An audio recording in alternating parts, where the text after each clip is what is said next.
नमस्कार बच्चों, हम पाठ 11 के पक्षियों की प्रवास यात्रा के दीर्घोत्तरीय प्रश्न कर रहे थे।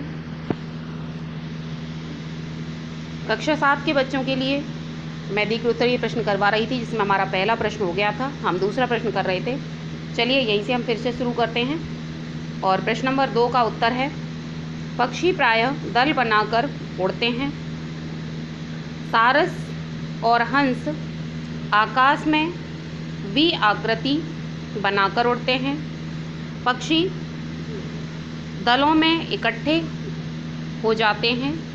प्रत्येक दल में से एक ही प्रकार के पक्षी होते हैं।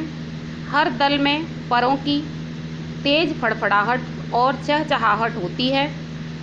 उसके बाद वे धरती से हवा में उड़ते हैं और आकाश में आगे बढ़ते जाते हैं।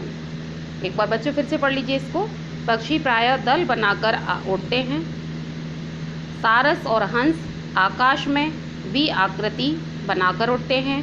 पक्षी दलों में इकट्ठे हो जाते हैं। प्रत्येक दल में से एक ही प्रकार के पक्षी होते हैं। प्रत्येक दल में एक ही प्रकार के पक्षी होते हैं।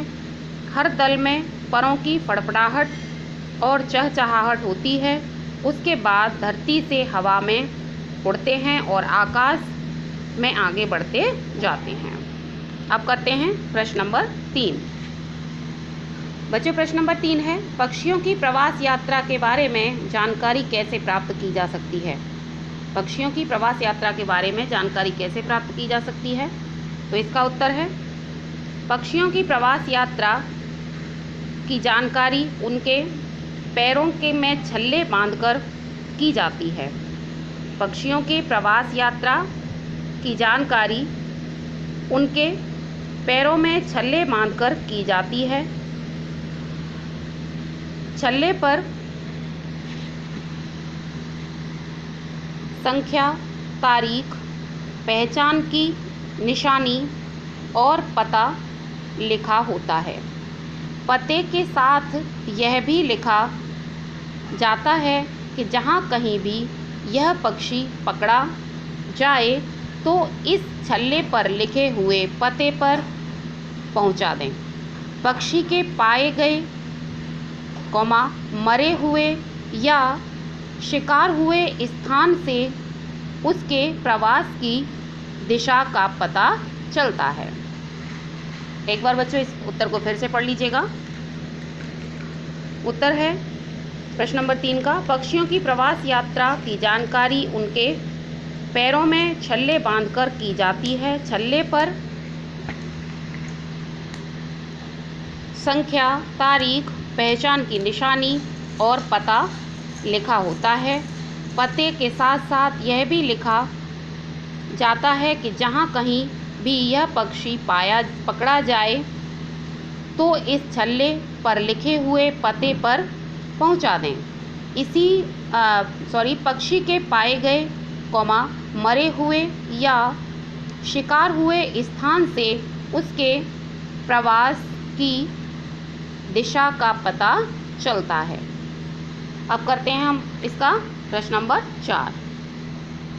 तो बच्चों इसका प्रश्न नंबर 4 है, पक्षियों की प्रवास यात्रा के विषय में अभी भी कौन कौन सी बातें मालूम नहीं हो सकी हैं। पक्षियों की प्रवास यात्रा के विषय में अभी भी कौन कौन सी बातें मालूम नहीं हो सकी हैं। तो इसका उत्तर है प्रश्न नंबर 4 का, पक्षियों की प्रवास यात्रा के विषय में अभी कुछ बातें मालूम नहीं हो सकी हैं। जैसे पक्षियों को कैसे पता चलता है कि यात्रा कब आरंभ करनी है। बिना किसी संकेत के उन्हें अपना रास्ता कैसे पता चलता है।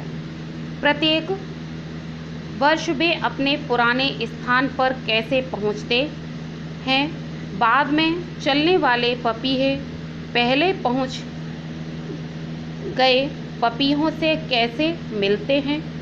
उन्हें न पहले से अनुभव होता है न कोई सिखाता है। एक बार फिर से इस उत्तर को पढ़ लीजिएगा। पक्षियों की प्रवास यात्रा के विषय में अभी कुछ बातें मालूम नहीं हो सकी हैं, जैसे पक्षियों को कैसे पता चलता है कि यात्रा कब आरंभ करनी है। बिना किसी संकेत के उन्हें अपना रास्ता कैसे पता चलता है। प्रत्येक वर्ष वे अपने पुराने स्थान पर कैसे पहुंच जाते हैं। बाद में चलने वाले पपीहे पहले पहुंच गए पपीहों से कैसे मिलते हैं। उन्हें न पहले से अनुभव होता है न कोई सिखाता है।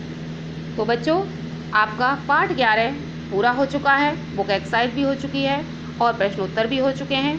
उम्मीद करती हूँ घर पर रहकर अपना कार्य आप लोग समय से पूरा कर लेंगे। घर पर रहिए, सुरक्षित रहिए, अपना कार्य करते रहिए। और दूसरी बात, एक बार फिर आपके माता पिता से मैं निवेदन करूँगी कि यदि कुछ बच्चे ऐसे हैं जिनकी फ़ीस रह गई है तो प्लीज़ जल्दी से जल्दी विद्यालय में फ़ीस जमा करा दीजिए। धन्यवाद।